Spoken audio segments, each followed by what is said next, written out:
창세기 원어강의 아담과 함께 떠나는 복여행 21번째 시간을 갖도록 하겠습니다.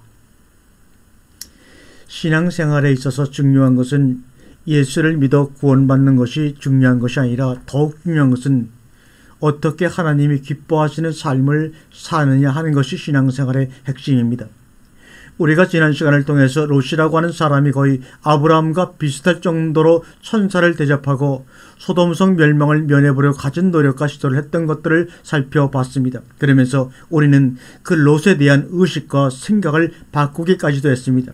그러나 그 단회적인 사건 이후에 그가 어떤 삶을 살았고 그가 어떤 삶에 어떤 결과를 가져왔는가에 대해서까지 성경은 기록을 하고 있다는 사실을 우리는 외면해서는 안 됩니다. 이것은 무슨 말인가 하면 아무리 엄청난 구원 사건이 있었다고 할지라도 그 엄청난 구원 사건이 내 평범한 생활 속에서 믿음이 나타나고 적용이 되고 사라지지 않는다면 그것은 결코 완전한 구원이라고 말할 수 없다는 것입니다. 우리는 성경을 통해서 그런 사실들을 많이 보아왔습니다. 노아 홍수 사건만 해도 엄청난 멸망 사건에서 건짐을 받았습니다. 그런데 그 노아 홍수에서 건짐받은 것이 구원의 전부가 아니었던 것입니다. 그 이후에 생활이 있었다는 것입니다.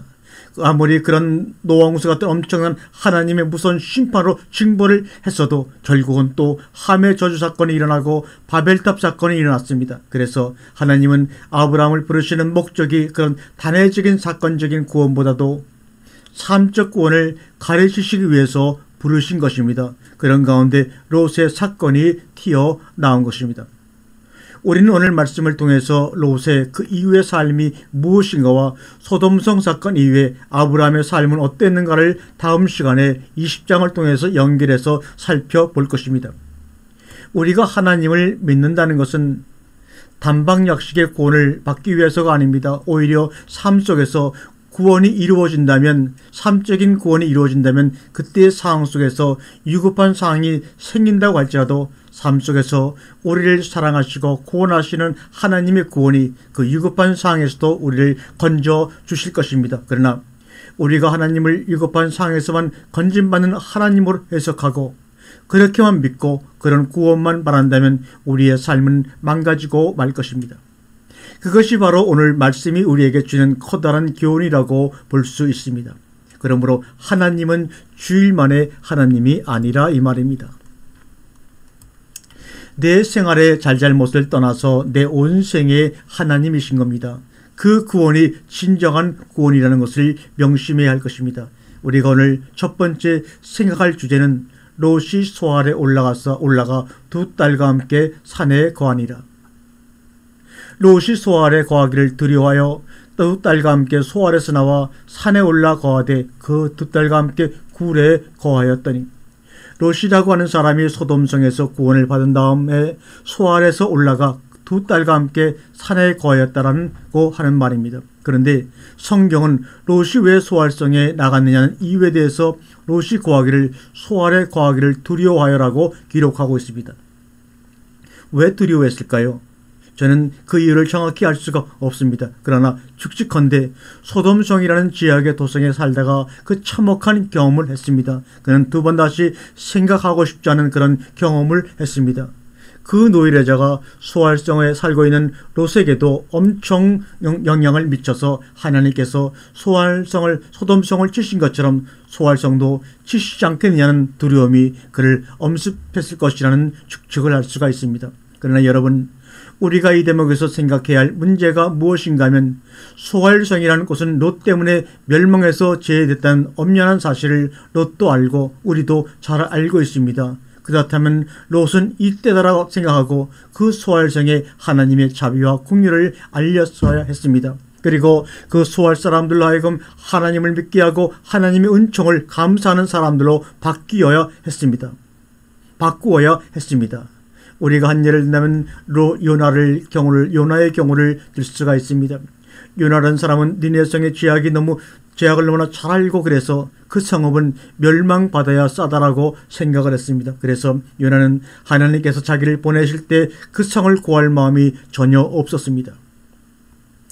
그러나 결국 하나님은 고레 뱃속을 통해서 요나를 그 성에 당도하게 합니다. 그는 마음에도 없는 선지자의 외침을 외쳤습니다. 사흘길을 행하면서 무엇이라고 외쳤는가 하면 이성은 이제 앞으로 40을 멸망할 것입니다라고 외치기 시작합니다. 그것을 기정사실화했습니다. 틀림없이 니느웨 성은 절대로 하나님께서 용서하시지 아니하시고 멸망을 시키신다는 확신을 가지고 메시지를 전했습니다. 그럼에도 그 메시지를 들은 니느웨 성 사람들은 왕으로부터 맷돌을 돌리는 여종 자식들까지 죄를 무릅쓰고 회개하기를 시작했습니다. 그때 니느웨 성은 뒤집어졌습니다. 그리고 하나님의 심판은 유월절처럼 지나가고 그 성에 다시 평화가 찾아온 것입니다.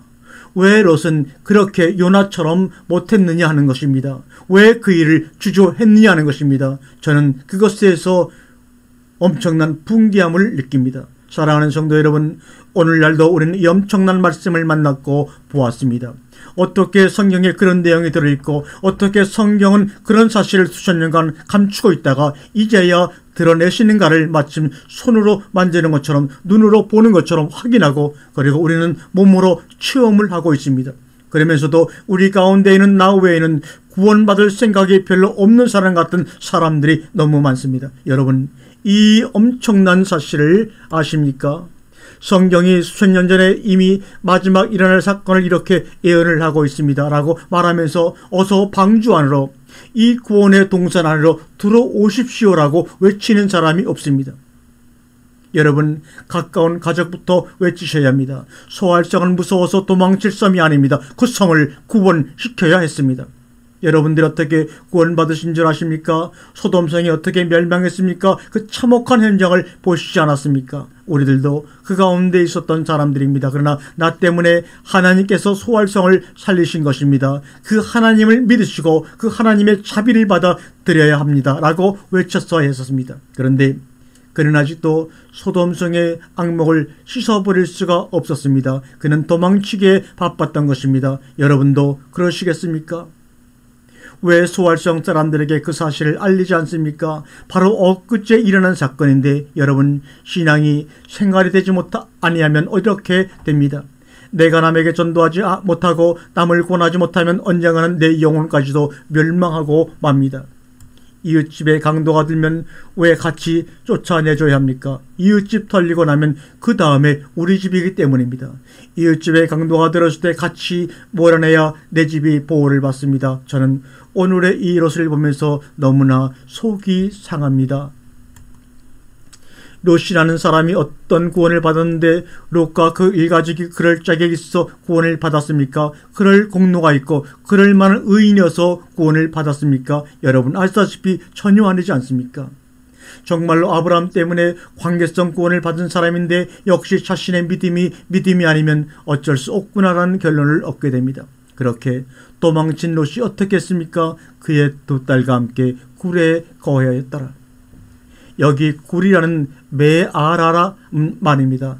어떤 분은 그렇게 주석합니다. 롯이 산에 가서 그 굴에 거한 것은 천사가 한 말대로 순종하느라고 그랬다라고 그럽니다. 기가 막힌 해석이지만 엉터리입니다. 그러나 중요한 것은 천사가 산으로 도망하라는 것은 이 멸망을 피하라는 뜻으로 잠시 도망에 있으라는 얘기지 산에 가서 살라는 얘기는 아닙니다. 이 굴이라는 메아리라는 단어를 쳐보면 맨 처음에 나오는 것이냐 막벨라 굴이 나옵니다. 그런데 이 굴이라는 것은 사람이 살 수 있는 굴이 아니라 다윗이 사울을 피할 때와 같이 잠시 피하거나 혹은 죽은 사람이 죽으면 그들은 땅에 묻지 않고 굴에 갔다가 안장을 합니다. 예수님도 그래서 새로 판 바위 무덤 위에 굴에다가 안장을 한 것입니다. 그런데 여기 메아라는 하는 어근은 아라 동사가 되겠습니다. 이 아라 동사가 무슨 말이냐? 이것은 벌거 벗기다 그런 얘기입니다. 그런데 아인이라고 하는 자음이 히브리어에서는 알렙으로도 많이 바뀝니다. 그래서 알라르 그러는데 이 알라르라고 하는 말이 무슨 말인가 하면 저주하다, 저주받다 그런 얘기입니다. 그러니까 발가벗기다라는 말이나 저주하다 혹은 저주받다라는 말은 서로 상통하는 말입니다. 예수님도 보세요. 홍포를 입혔죠. 그 다음에 홍포를 벗겨가지고 죄비를 뽑아서 나누어 버립니다. 사진을 보면 그 밑에 중요한 부분만 가리고 십자가에 달려있는 참혹한 모습을 볼 수가 있습니다. 그러니까 죄인을 형벌할 때 수치심으로 제압을 하는 겁니다. 아주 인격을 모독합니다. 그러니까 그게 뭐냐? 발가벗다라는 말과 저주하다라는 말은 서로 상통한다는 얘기입니다. 그런데 사람이 죽게 되면 처음에 옷을 홀랑 벗깁니다. 그 다음에 이제 좀 괜찮은 집안이라면 세마포를 입히던지 세마포도 준비할 정도가 못 되면 그냥 알몸으로 집어넣습니다. 옛날에 우리 조상들이 못 살 때는 거적대게에다 싸서 그냥 갖다 버리는 경우가 많았습니다. 그런 말들이 서로 통하는 겁니다.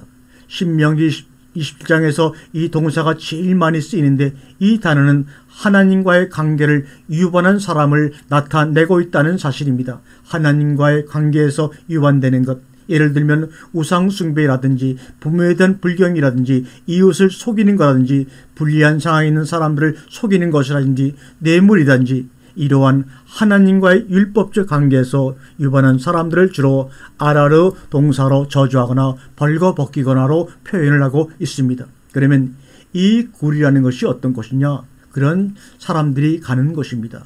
저주받은 사람들이나 벌거벗긴 사람들이 가는 것입니다. 여기는 사람이 가서 고할 것이 못 됩니다. 그런데 왜 여기를 롯과 그의 두 딸은 찾아갔느냐 하는 겁니다.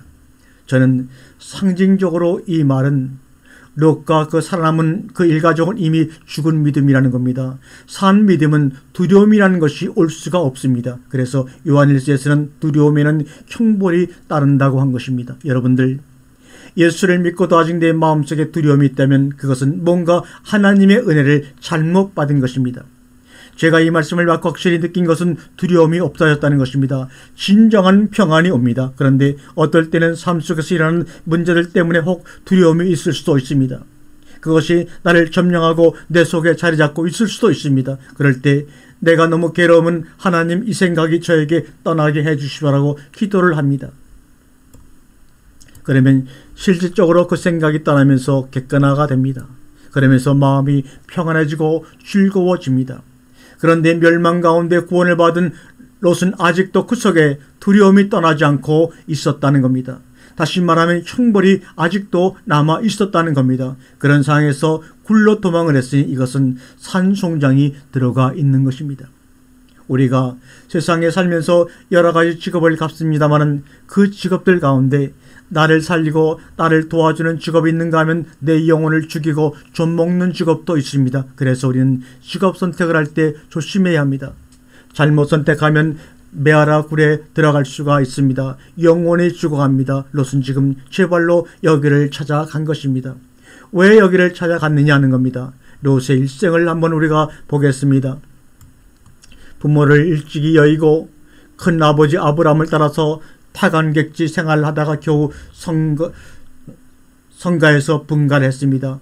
분가를 했는데 왜 복을 받을 것으로 분가를 하지 않고 왜 하필이면 소돔성을 찾아 들어갔다가 엄청난 심판의 상황 가운데서 알몸만 빠져나와서 수알성으로 피해서 거기서 교회 세우고 목사가 돼가지고 복음을 전하고 하나님을 믿게 했으면 얼마나 좋았겠습니까? 살아있는 증거도 얼마든지 있으니까요. 그런데 속의 두려움 때문에 거기서도 도망을 쳐가지고 산에 가서 짐승들조차도 구하지 아니한 굴 속에 머물 이유가 뭐냐 하는 것입니다. 첫째, 우리 아버지는 늙으셨고 이 땅에는 우리에게 오고자 하는 남자가 없으니 딸들이 이런 고백을 하기까지 이르고 맙니다. 사필 규정이라고 할까요? 두 딸이 아버지의 씨를 도적질합니다. 본문에 나오는 바카르 우리말 성경에는 큰딸이라고 그랬는데 이 말은 그 말이 아니라 태를 열다라는 말입니다. 큰딸이 태를 열어서 그 다음에 작은딸이 태를 엽니다. 그래서 큰딸이 먼저 제안을 하는 겁니다. 왜냐하면 소돔성의 약혼자가 있었지만 그는 유황불과 함께 멸망을 해서 사라져버리고 말았습니다. 그래서 수알성에 와서 남자를 하나 얻을까 그랬더니 아버지가 두려움 때문에 산으로 도망을 쳐왔습니다. 지금처럼 서울에서 못 살면 부산에 가서 살고 부산에서 못 살면 대전에 가서 살면 되지만 그때 당시는 그렇게 살 수 있는 환경이 되지를 못합니다. 이제는 더 이상 세상의 도리를 쫓아서 우리에게 올 남자가 이 땅에는 없는 상황이 돼버리고 말았습니다. 어떻게 이렇게까지 될 수가 있습니까? 그런데 봅시다. 아버지는 시름시름 늙어갑니다. 더군다나 소돔성에게 엄청난 충격을 한번 받은 뒤로는 영맥을 못 줍니다. 사람이 늙어서 충격을 받으면 맥을 못 줍니다. 저러다가는 언제 죽을지도 모르는 겁니다. 엎친 데 덮친 격으로 불면증까지 왔습니다. 충격이 사람이 심하면 잠을 자지 못합니다. 그러니까 입맛이 떨어집니다. 그러니까 기력이 세해집니다. 더군다나 동굴 속에서 먹을 것이 무엇이 있겠습니까? 그래서 딸들이 아버지에게 술을 먹인 겁니다. 그 술기운으로 씨를 얻으려고 말입니다. 여러분, 우리가 그 처지가 됐으면 안 그렇겠습니까? 우리 같아도 충분히 그럴 수 있습니다. 이 사항을 충분히 이해를 합니다. 그러나 중요한 것은 요한복음 1장 13절에 나오는 대로 순전히 이것은 혈통으로나 육정으로나 사람의 뜻입니다. 하나님의 뜻으로 나오려고 하지 않습니다. 그럴 생각도 그들에게는 전혀 보이지를 않습니다. 우리 아버지에게 술을 마시고 동침하여 우리 아버지의 씨를 잊게 하자. 이것은 직역을 한 내용입니다. 여기서 술, 야인은 포도주를 말하는데 포도주를 영어로 와인이라 그러죠.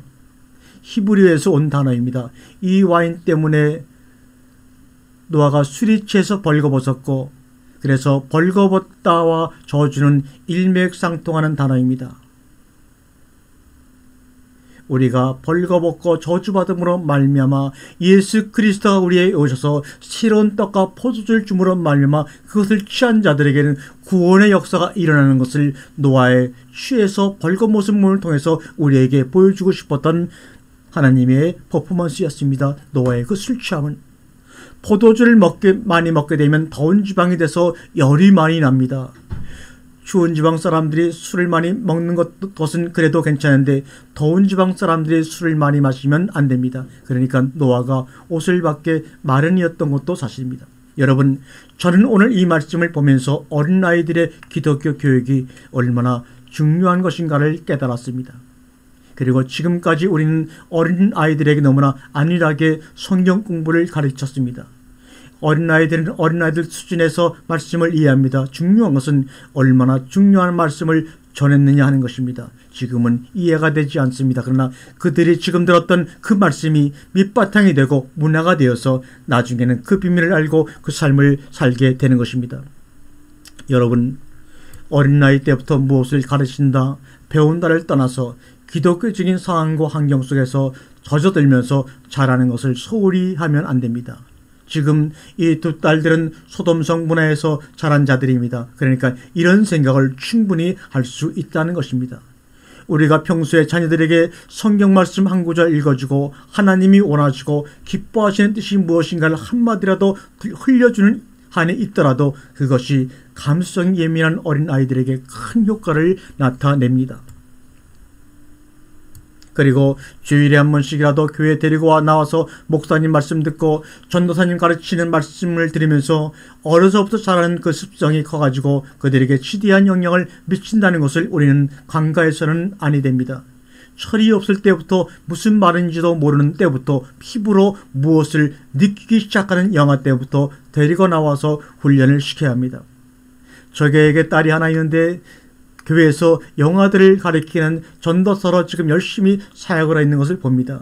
그 영아들에게 하나님 말씀을 그들의 순준에 맞게 가리키는 그 모습을 바라볼 때 얼마나 흐뭇하고 고마운지 모릅니다. 그런데 롯의 두 딸들은 전혀 그런 과정이 없었습니다. 그러니까 자연스럽게 이런 행동이 나온 것입니다. 여러분, 중요한 것은 이 사건이 실수가 아니라 인간적인 고의로 그랬다는 겁니다. 그렇다고 두 딸들의 정욕 때문에 그랬다는 것도 아닙니다. 그들의 문화였습니다. 이것이 문제입니다.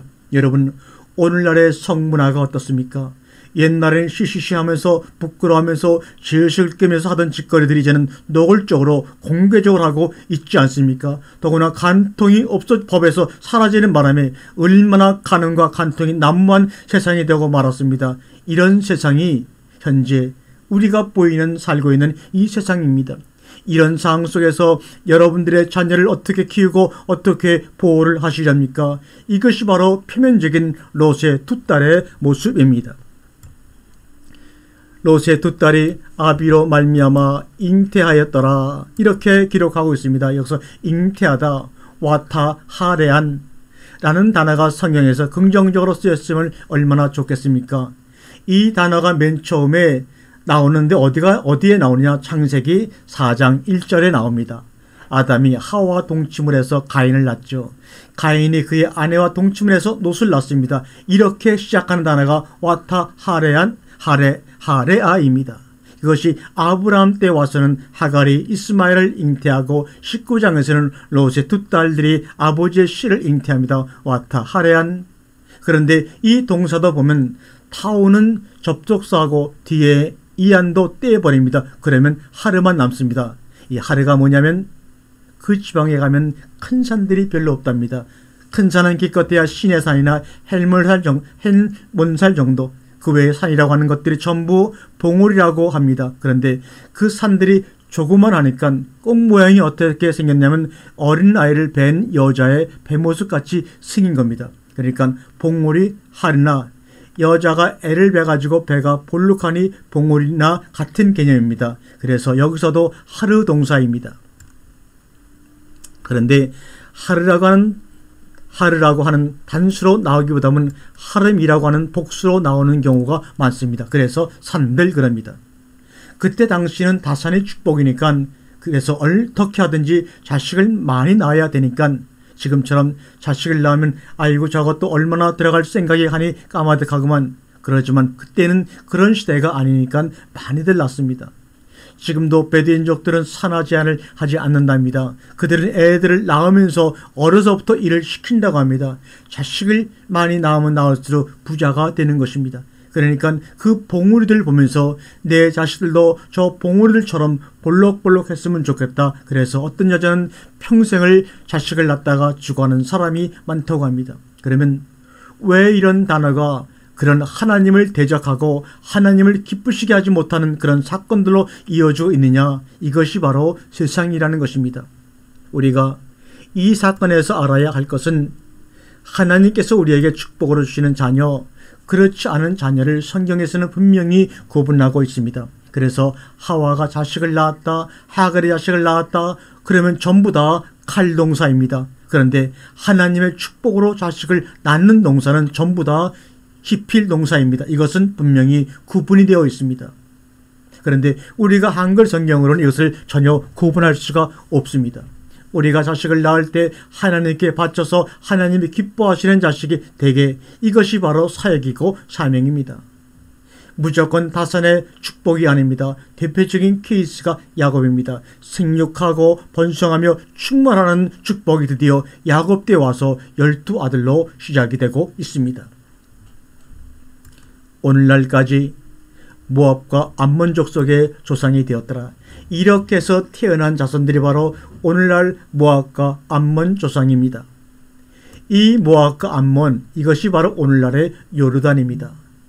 요르단 북쪽 지역이 암몬이고 밑에 있는 지역이 모압 지역인데 오늘날에는 그 지역이 다 요르단이라고 하는 나라로 통일이 돼서 우리가 얼마든지 성지순례를 가서 돌아볼 수 있는 그런 곳입니다.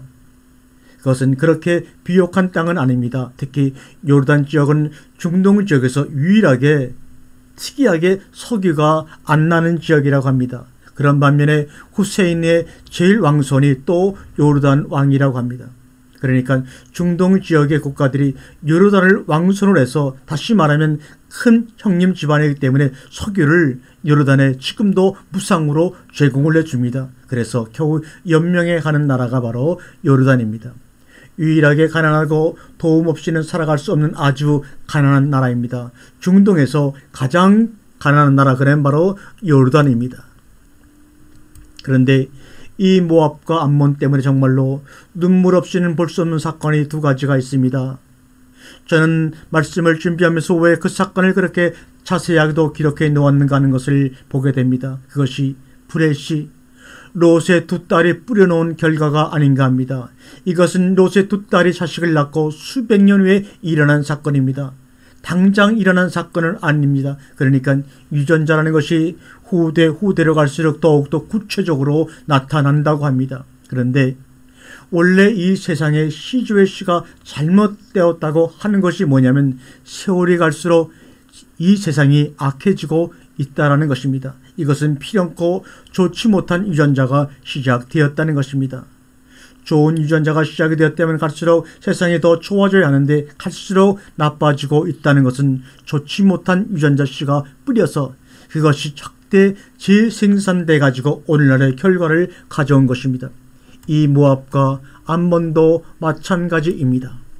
이것이 보면 열왕기하에서 사건이 하나 생기고 사사기에서 사건이 하나 생기는데 우선은 본 사건 이전에 민수기 21장과 22장에서 유명한 발람이라는 사람인데 이 사람이 누구의 뇌물을 받고 이스라엘을 저주할 뻔했습니까? 모압 왕 발락입니다.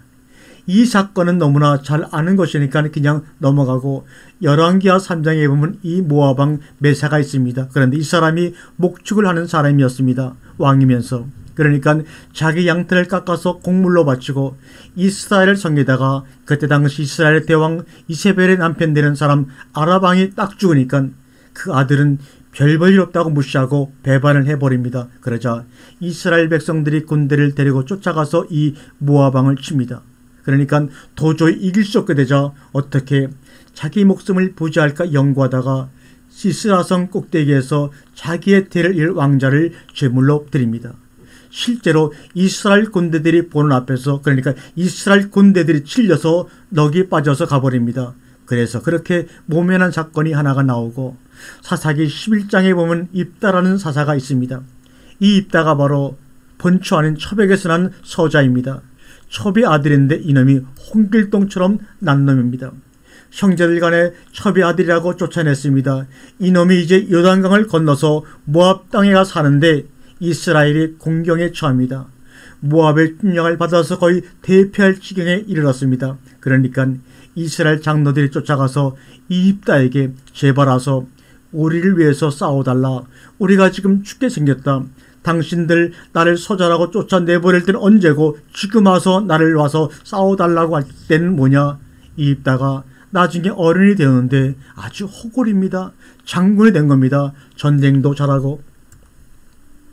이스라엘이 방법이 없으니까 입다에 가서 사정을 하며 절을 합니다. 그러면 내가 승리를 하면 내가 당신네들의 왕이 될 수 있겠느냐. 그러니까 이스라엘 장군들이 오케이 합니다. 그러니까 입다가 이스라엘로 돌아옵니다. 그런데 입다가 하나님 앞에 선언합니다. 내가 모압 왕을 치고 승리를 해서 돌아올 때 내 대문에서 나를 처음에 영접한 사람을 제물로 드리겠다고 합니다. 그리고 와서는 전쟁을 해서 대승을 하고 옵니다. 여러분이 아시다시피 개선 장군에서 자기 집으로 돌아오는데 대문에서 무남동료 외딸이 나와서 소고를 잡고 춤을 추면서 아버지를 영접하는 겁니다. 얼마나 기가 막히겠습니까? 그 기가 막힌 기록이 사사기에 나옵니다. 제가 한번 읽어보겠습니다. 입다가 이를 보고 자기 옷을 찢으며 가라되 슬프다. 내 딸이여 너는 나로 하여금 참담케 하는 자여 너는 나를 괴롭게 하는 자 중에 하나로다. 내가 여호와를 향하여 입을 열었으니 능히 돌이키지 못하리로다. 딸이 그에게 이르되 나의 아버지여 아버지께서 여호와를 향하여 입을 여셨으니 아버지 입에서 내 말씀대로 내게 행하소서. 이는 여호와께서 아버지를 위하여 아버지의 대적 암몬 자손에게 원수를 갚으셨나이다.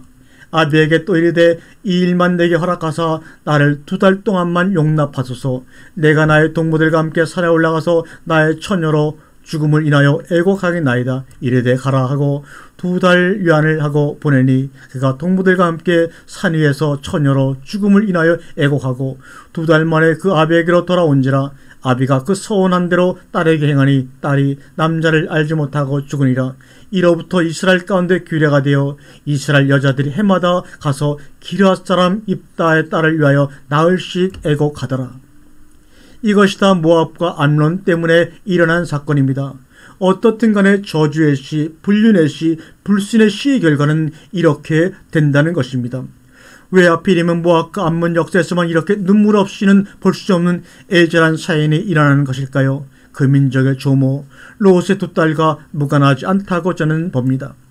나는 현재의 나가 전부가 아닙니다. 모두가 나가 진정한 나이고 후대의 나가 제대로 평가받는 나입니다. 내가 지금 어떻게 살았든지 지금의 평가는 극히 부분적인 평가요, 평면적인 평가요. 내가 죽으면 다 그들의 기억에서 사라질 평가입니다. 내가 없고 난 이후에 객관적인 평가가 진정한 나입니다. 멀리 내다보고 살수록 후대 평가가 훌륭할 것입니다. 그러나 단견적인 삶일수록 눈물의 세월을 보내게 될 것입니다. 마지막으로 사사기 11장 40절을 읽겠습니다. 이로부터 이스라엘 가운데 규례가 되어 이스라엘 여자들이 해마다 가서 길앗 사람 입다의 딸을 위하여 나흘 시에 애곡하더라. 아멘.